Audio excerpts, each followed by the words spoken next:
एक बार एक राजा सुबह सुबह सैर करने निकल जाते हैं। तो चलते चलते वो देखते हैं कि रास्ते में एक किसान इतनी मेहनत कर रहा है कि पसीने से तरबतर हो रखा है। तो वो उसके पास पहुंच जाते हैं और कहते हैं कि भाई, तू इतनी मेहनत करता है, ये तो बता दिन भर में कमा कितना लेता है। तो किसान ने उन्हें कहा कि महाराज, मैं पूरे दिन में इतनी मेहनत करके एक सोने का सिक्का कमा लेता हूँ।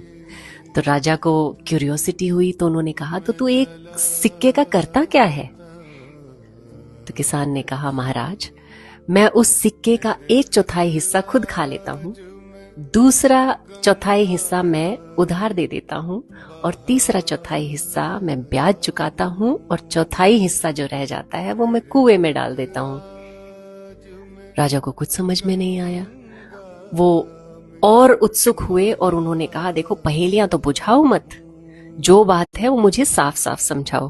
किसान हंसने लगा और बोला, महाराज, जो पहला चौथाई हिस्सा है उससे मैं अपना और अपनी पत्नी का पेट भरता हूँ, और जो दूसरा चौथाई हिस्सा है उससे मैं अपने बच्चों का पेट भरता हूँ, यानी कि मैं उन्हें उधार देता हूँ क्योंकि वो बुढ़ापे में हमें पालते हैं।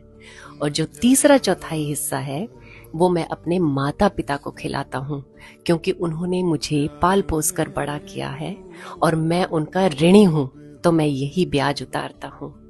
और जो चौथा हिस्सा है वो मैं कुएं में डाल देता हूँ, यानी कि मैं दान पुण्य करता हूँ ताकि मेरा जो परलोक है वो सुधर जाए।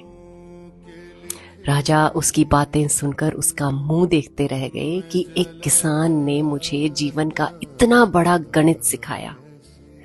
तो ये हम लोगों के लिए भी सीखने वाली बात है, जो एक छोटे से किसान ने हमें इस तरह से सिखाया।